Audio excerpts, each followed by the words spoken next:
In November of 2021, I had the pleasure of interviewing a patient family from the International Hyperhidrosis Society.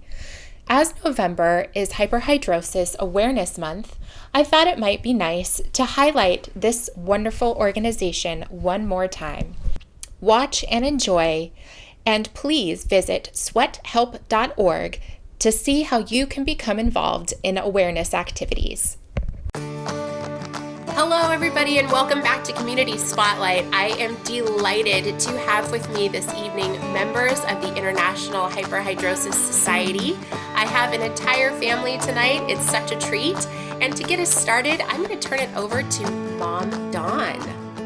Hi, I'm Dawn, and I have both Palmer and plantar hyperhidrosis.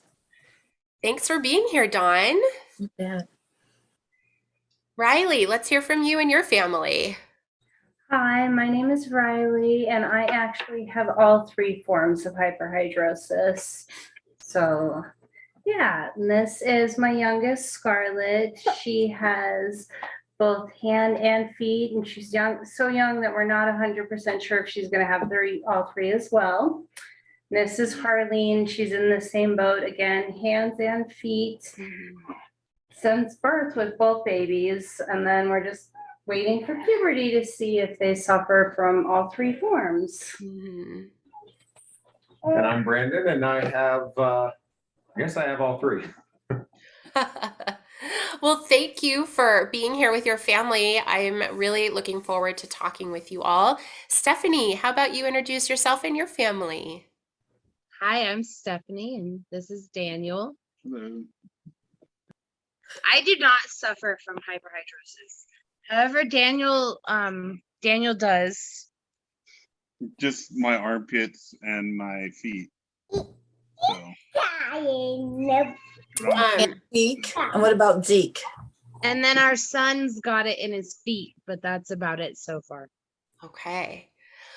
Well, thank you so much, everybody, for taking the time to sit down with me for Peter's Community Spotlight. We are very thrilled to be highlighting hyperhidrosis this evening. So as we get started, Dawn, I'll look to you. Can you sort of share your story and your journey with hyperhidrosis? I can. My entire life, I had sweaty hands and sweaty feet. Didn't know what it was.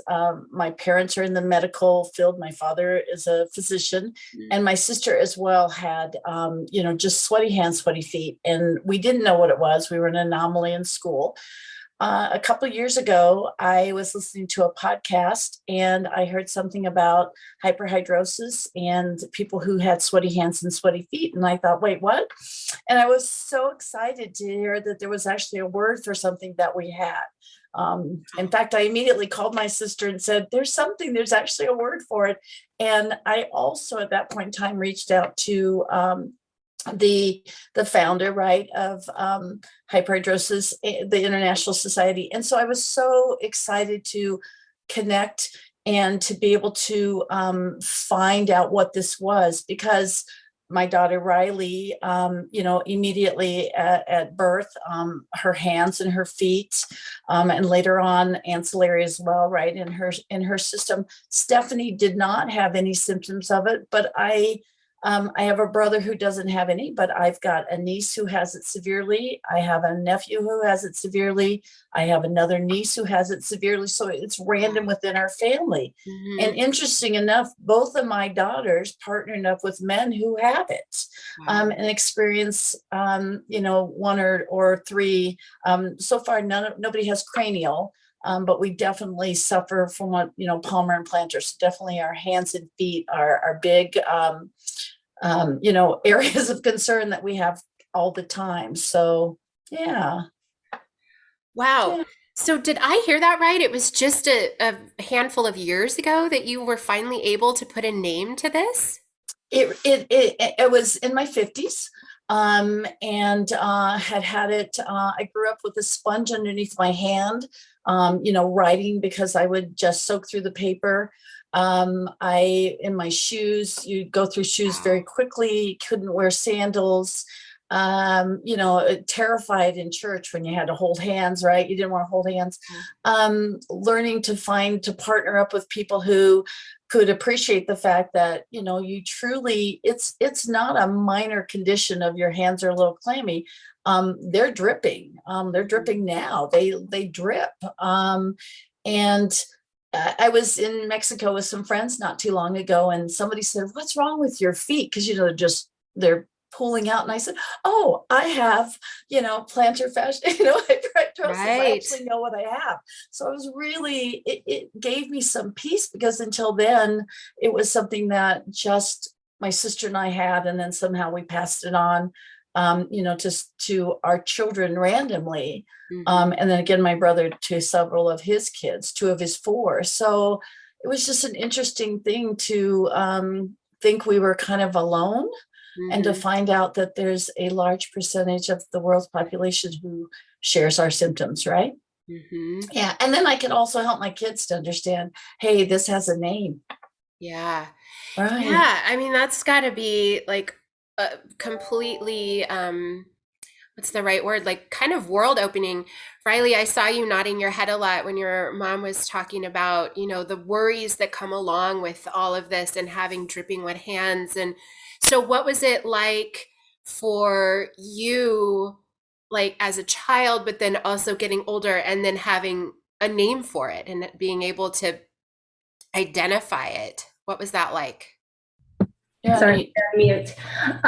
So growing up, like my mom was saying, shoes were always a major issue. No sandals, because you squeaked when you walked, because your feet were just dripping. And so it always sounded like you were fresh out of a pool, and it was embarrassing. Couldn't ever take my shoes off at other people's houses, because the sweaty feet leads to stinky shoes. So never ever was willing to go take my shoes off at friends' houses, whatnot. Homes like what my mom had, where you had to take your shoes off, I would just tend to avoid those people. Didn't hold hands a whole lot, still don't. Like, my husband has it, and so he loves me and just cares. But I have literally had jobs where my boss has shaken my hand and then wiped it off on their clothes and gone, "Ew, what's wrong with you?" So it led to the point where I just started telling people I was a germaphobe and refused to shake hands, which has led to me being in trouble at work over the years. I've had several write-ups because of it over the years. Yeah. So having a name for it is great. People still don't understand. And having it also under the arms is really hard, because I wear a lot of black, because black doesn't show through. I've learned to tailor my wardrobe to what I'm comfortable in, because otherwise I'm just constantly dripping wet, constantly all year round, 24/7. It doesn't matter how cold, how hot, anything. It's just dealing with that level of embarrassment. So I've just learned to tailor my wardrobe around what I can and can't wear. So, and I know Brandon does the same thing with his wardrobe. So even as adults, we tend to wear a ton of black clothing because it's the only thing that doesn't show sweat. Yeah. So, yeah, Brandon, what's your experience been like? It was funny. I just always thought it was just something I dealt with. Having sweaty feet, having sweaty hands. I just figured, okay, I'm a sweaty boy. That's what I am. I remember getting teased a little bit in high school because it was, it must be warm out. You can see Brandon's sweat stains down to his belt. It looked like I was wading through water. But even with that, it was always just, that's not a thing. And then to hear Dawn talk about it, to hear Riley talk about it, it was, oh, wait, maybe this isn't just a thing that I struggle with. It's actually something that exists out there in the world. There's that little bit of comfort knowing that there are others out there who are experiencing the same thing you are. But at the same time, I sort of heard in your voice, Riley, that being able to have a name for it was great and all, but I'm sensing there's a big but there. It didn't solve the problem. It doesn't provide a treatment or, yeah. Unfortunately, people don't really ever leave high school. So. Yeah. I mean, it's pretty embarrassing as humanity that's a thing that we have to say, and that we all nod and say, yeah, we know people never leave high school. That's pretty unfair. Also, what I'm hearing is like just how many changes you've had to make to your daily life to accommodate this disease. Mhm. And I mean, it's just got to be really hard to constantly be thinking that and have it in the foreground of your life every day. Mhm. It is. You've learned to definitely tailor things. Like my mom said, you write with a napkin under your hand. You don't hold papers for too long. You don't hand somebody something that you've been holding on to. You learn to work around these things. Like I said, I had to claim that I was a germaphobe for years in my offices just to have an excuse as to why I refused to interact with people on these levels. Mm-hmm, mm-hmm. And I mean, this is for really all of you being parents of children who have this. What's it like? What's it like watching your kids have this? I think, yeah. What, Riley, we'll start with you. Yeah, More than anything, we lose a ton of socks because they don't like wearing socks.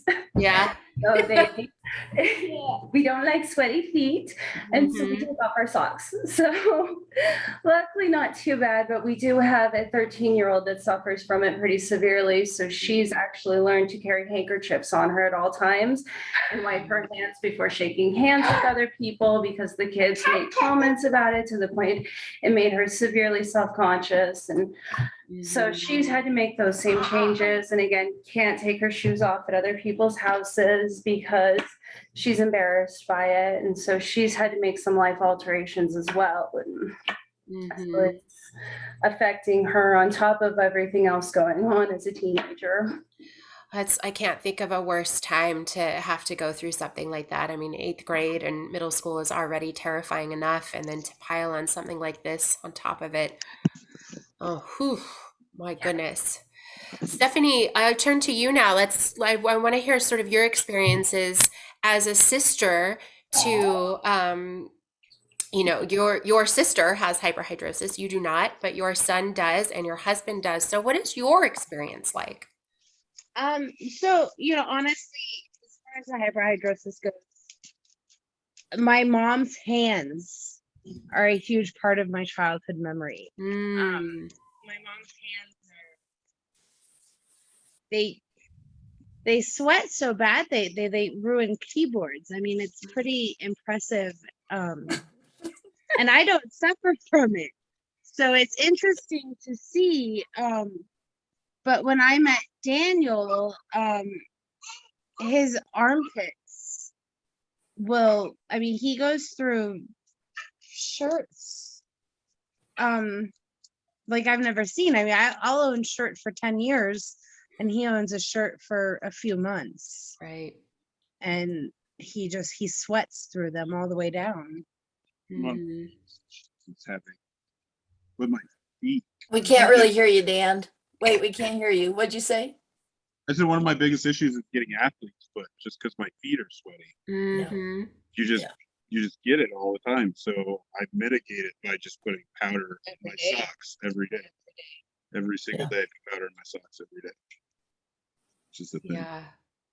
Yeah, I think it's important to highlight like the secondary issues that you have. I mean, apart from the burden of the stigma and the burden of the disease itself, but something like athlete's foot and having to cope with that. What are some other things that hyperhidrosis has led to you having to cope with? Your feet crack because they're constantly wet, Mhm. and they don't dry out appropriately. They don't callus correctly, so they're constantly creating these very large bleeding cracks. I don't know why, but that's a big deal with them Mhm. as well. That sounds quite painful. Yeah. Yeah. Yeah, just going through. I get them in my hands too. Goodness. I mean, Dan'll sweat through a sweatshirt in the winter. Wow. It's pretty impressive to watch him sweat through a sweatshirt. Yeah, I can't. And then our even- 2-year-old has the world's stinkiest feet. Remember, Yeah. And when you're two, it's kind of funny, but I imagine that, the older you get, the more self-conscious you become. And then it is leading to those things we've already talked about, like those life alterations and those concerns and that lack of confidence as you grow. Yeah, Dan's I mean, has your armpits ever affected your confidence? No, not really, not my armpits. My only issue was is like I used like because we just had a kid, but before the kid I used to work out all the time and I'd go running. But one of the things was is I would come home literally sopping wet from just running. Wow. But I wouldn't feel like I just like was, I wouldn't feel bad or anything like that. I just Excessive. I mean, it wasn't just in the armpits. Whenever I used to go exercise, and other people that have that same issue. Mm-hmm. Yeah. So turning to treatment, like what kind of options are there for you as adults? I know that the pediatric space is super limited, but what are the options? So I can Dan answer that. seems Go to ahead. be really, oh, Mom, you can go. No, go ahead, babe. Go ahead. Well, Dan seems to be stress induced. So he Mm, doesn't even have interesting. to be moving. And if you stress him out, he's got a 10-inch deep armpit stain just from the stress. So would you say that like your sweat is just stress induced sometimes? Sometimes I don't not. I mean, yeah, but it's like usually always sweat. I don't know. It's I don't know how you fix that. If you guys have any ideas. And I can answer. So as part of getting tied into hyperhidrosis and Lisa Peretti and the community, we were able to experience some of the treatments that are possible, and through an initiative that we rolled out through the company I work for, I was able to even understand more treatment options. So that's really cool. You can get up to 100 shots of Botox in a single hand, Wow. and up to 79 shots of Botox in a foot. My understanding is that treatment can last about 4 months. There's also, we did get an ionic machine for one of the girl's cousins, and he sat with his hands. So they basically put him in water and electrocutes the water. And he would do that for his hands and feet for about 17 days. He said that did give him some relief. And then he kind of goes into maintenance where he does it a couple times a week. So there are some treatments. None of them are simple and none of them are kind. They're definitely, there's some drastic, I think, measures that people try to take in order to alleviate. I know there's some creams, I believe, that we can now get, or our underarm, deodorants that we can use. I think they're starting to become more effective. I know that the stuff that you put on your hands burns my hands and causes it to rash and blister. Oh. So from my perspective, I've chosen to do nothing, but because I have the experience, I understand what it is to get through it, and my girls have made it through it. We may find something for the littles as they get older, right? If it becomes more and more unmanageable. And then for Raina, who is 13, if it's that impactful, then maybe we can look at some options for her as well. But And I want to add that with the Botox, I've worked in the medical spa industry, and I have a friend that's got hyperhidrosis that spends thousands of dollars quarterly to make sure that her hands don't sweat so that she can do phlebotomy. Wow. And so I've actually seen the Botox put into the armpits, put into the hands, put into the feet. Does it work? Absolutely. Is it affordable? No. Is it covered by medical? No. And so, I have a friend, I think she spends about $12,000 a year Wow. making sure she doesn't sweat at work. Wow. So something that I'm really hearing is that treatment doesn't really sound like that great of an option. There just aren't that many things available. What is available just is uncomfortable, not practical. And then the Botox Sure, great. If it's effective, awesome. If it were covered by medical insurance, then that would be a super viable treatment, right? So, being involved with the International Hyperhidrosis Society, I know they are advocates for research. I know that Lisa Pieretti is really involved and interested in research. So, from your perspectives, what does research look like and mean to each of you? Dawn, maybe we'll start with you. So I think research is key. It's critical. With the 18 to 39 year olds, it goes up to I think 10%, right? Mhm. I think getting the word out and understanding, it's more prevalent than peanut allergies and eczema, and yet everybody knows what a peanut allergy and eczema is, right? Mhm. But they don't know what hyperhidrosis is. I think I think getting away from the stigma that, oh, that person's sweating because they're lying, or that person's sweating because they're nervous. Well, they may just be sweating, Right. right? They may have hyperhidrosis. It may just be that they have hyperhidrosis. I think for me, and am I allowed to say my company name?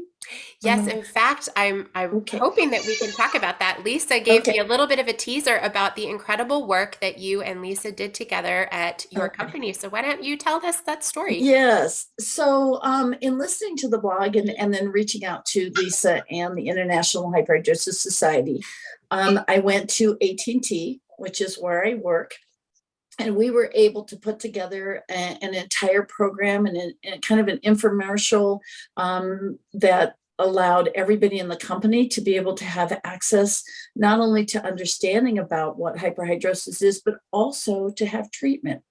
So AT&T is one of the few companies in the country now that does provide treatment options for hyperhidrosis, Wow. which I think is a wonderful win. And we were able to, it was interesting because we got together with a gentleman from I apologize, can't think what they're called, accommodations, excuse me, the accommodations, he had hyperhidrosis. We got together with the folks from the employee resource group called Ability, which focuses on those with disabilities. And the woman that we were working with had hyperhidrosis. And then we went out to iCount, which is kind of our government oversight that, you can register to show what disabilities you have. And the gentleman from iCount had family members with hyperhidrosis. So it was really, Goodness. I think, serendipitous for what we were trying to do. And we had a great success for it. And it really did help drive workplace accommodations and understanding. Not putting somebody near a heater, allowing maybe to have a fan or to be sitting closer to a fan away from a window. So really being able to be more aware, for our leadership to maybe go for more of the backhanded high five, versus having to shake someone's hand. And so really just putting out more awareness, I think, is critical. And again, for me to be able to share with my sister, who literally works at a hospital, a name for what we had, and to be able to then share that down to other family members and to look at the treatment options and to be able to help them, get some relief, right? That it wasn't something that was specific to just our little community and our tribe, but it was actually global, right? People are suffering from it worldwide. Yeah, it's close to 5%, I believe, of the world's population.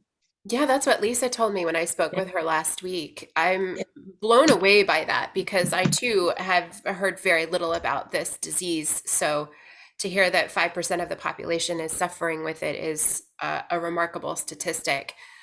But you have shook the hand of somebody who's sweaty. Yeah. Absolutely.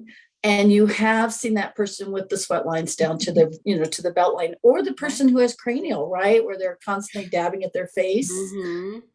It's, I think compassion towards it and understanding is huge. I think it really makes a difference. Absolutely. Yeah. Riley and Brandon, I want to give you a chance to comment here, either about the research or about the work that your mom and mother-in-law accomplished with AT&T. And I'm sort of wondering, with that work, is that a roadmap that could be applied to other companies? Is that something, I know, Riley, you've mentioned how this has affected your professional career. Is this something that you see happening with your company in the future? I would hope so, but unfortunately, I'm in a very customer service oriented industry. And so you don't really see a lot of willingness to change and accept some of the accommodations that AT&T is able to make, because you have to be able to get knowledge out to a broader audience before people are willing to accept that change in a customer service position. So I don't foresee any changes in my industry going forward, but who knows? Maybe eventually. I ask her a question, right? Can you say to them, I have hyperhidrosis? It basically means that I've got a condition that creates sweaty hands and sweaty feet. And so I'm uncomfortable shaking hands just because I don't want to make you uncomfortable, right? Is that something where you can kind of communicate that with them? On a regular daily basis. Yeah. That's kind of the issue, is there's Right. too many people that come in contact that, Yeah. I mean, Fair. COVID has almost been a blessing, and the elbow high fives or the wave high five, or, The elbows, yeah. that I don't have to come up with these excuses at this current juncture. So, I mean, that's, hidden blessing that is unfortunate right now. Yeah. I met a woman who every time she had to be in a situation where she had to shake hands, she ran to the bathroom and then came back out and said she just washed her hands. Oh, wow. And so that was her go-to every single time. She said, I would watch, and about the time I knew we were going, she said I would bolt to the bathroom. Wow. So that I could have that excuse. Wow. Yeah. Riley, the comments you've made about your industry just really highlight to me the value and importance of research and data. And I feel like the stronger the research and the more there is, and to even coincide with what you were saying, Dawn, about awareness, the bigger the argument you have for changing the landscape, right? So all the more reason, not just for your children, but for all future generations and for into adulthood, all the more reason for more research to be done, so that you have that sort of in your back pocket and can say, actually, 5% of the population has this.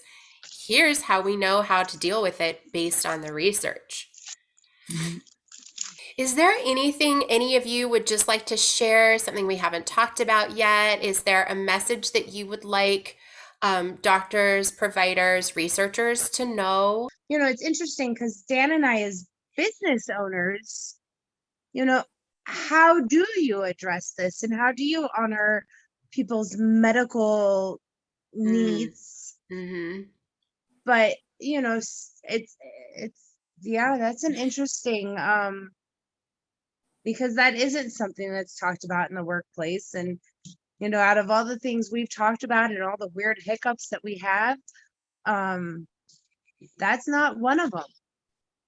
And it would be nice to hear that, if one of our guys is having issues holding piping, that we can help them from a medical standpoint. Like, okay, what can we do? Because we do anything we can to help any of our other employees having a medical problem. So, and it's just not something that's talked about.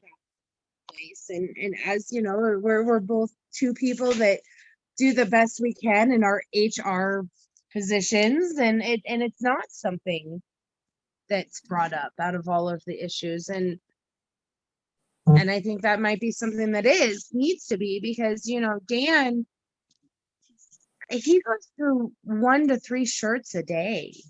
Wow. I mean, if we're having a weird day at work, Dan has to grab another shirt out of the box. Luckily, it's work shirts. Mm-hmm. So we have a dozen, hundreds of them, but sometimes he has to replace his shirt in the middle of the day.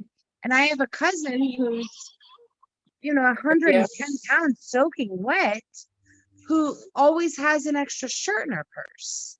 Mm-hmm. Because not only does she sweat to her belt line, but she's stinky. Yeah.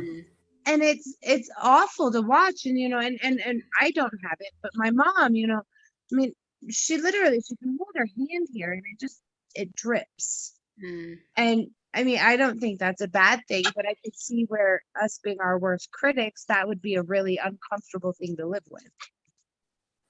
And Presenting you know, presenting in front of leadership is really Many interesting because you go to point and then the sweat flies. and You have to be really careful as you're, and using your hands, right? I mean, we're Italian, and so it's part of your culture, right? Is to talk with my hands and to be able to get up and I've had many opportunities to present, and I have to be very cautious and conscientious of where my hands are so that I don't fling sweat in the middle of a presentation towards somebody, because I'm showing something, right? Yeah. So that's really something you have to be aware of. And I think in companies One and culture and society, having a better understanding of what is really going on, I think will go a long ways towards helping. Again, there's everybody knows what asthma is. Everybody knows what diabetes is. Everybody knows what peanut allergies are, right? There's all these conditions out there of which there's larger numbers in many of these categories in hyperhidrosis than there is in some of the other ones. So what are we doing that doesn't have it out there? Well, there's a stigma. There's not a stigma to being allergic to peanuts. You can't help that, right? There's not a stigma to certain things, but there's definitely a stigma to sweating. It's not something you want to do. That I realized with people that have hyperhidrosis, one observation of mine growing up around it is people with hyperhidrosis tend to have more sensitive skin. Where you could literally put anything on my skin and I am just fine. But you can't use a clinical deodorant on people with hyperhidrosis. You'll make them break out. You'll hurt them. Dan, he's got sensitive skin, and so I'm constantly looking for, I'll put chemical peels on my face once a week. I don't care. But with him, I have to think of what lotion has 0 fragrance, 0 chemicals, 0, 0, 0, 0. And even the deodorant, maybe a clinical deodorant would help him not smell. No, I wouldn't do it. From personal experience, I wouldn't do it. It would actually cause sores and a reaction. That's one thing that I have noticed with the hyperhidrosis is, the things that are available are not kind. They're not kind. They're not good to the skin. What's it like going to see the doctor and talking to the doctor about your disease as an adult, but then also talking to them about your children? I mean, how does that happen? How does that work? We haven't really addressed that with the doctor, honestly. Okay. Knowing what the research out there and the available treatments, it's not really something I'm comfortable subjecting the kids to. So until there's more viable, less invasive, because let's be honest, putting your hands to be electrocuted is invasive. Yeah. Go ahead.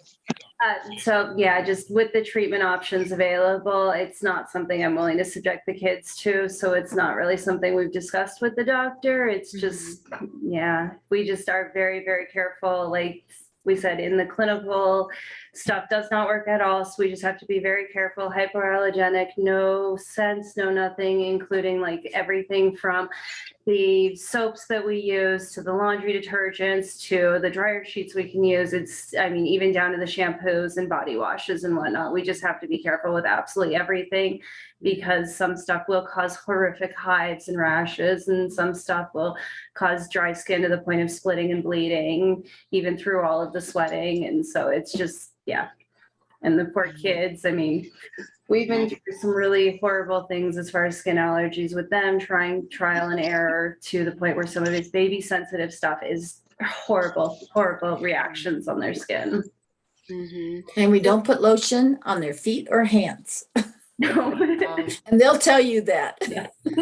So the gap in the research is really something that you have to experience every day and live with every day. Hey, Harley, what do you think when we put lotion on your hands and feet? I don't like it. I How know do you you do. feel about your sweaty hands and feet? You want to talk about it? How's it make you feel? Very bad when it happens. Yeah. Does it happen a lot? Yeah. Does it make it hard to wear shoes?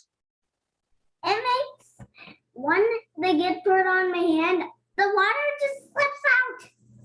Yeah, it does. That's what I don't like. Mm-hmm. Yeah. Yeah. Say no to sweaty hands. Yeah. My goodness.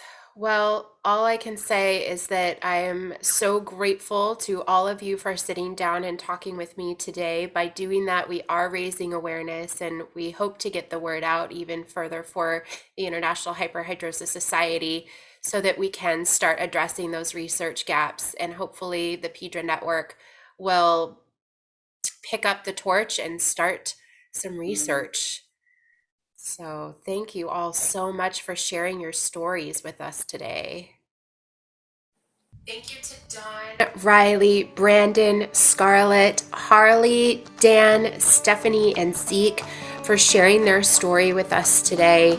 It was an honor and a privilege to interview this family and talk to them about hyperhidrosis.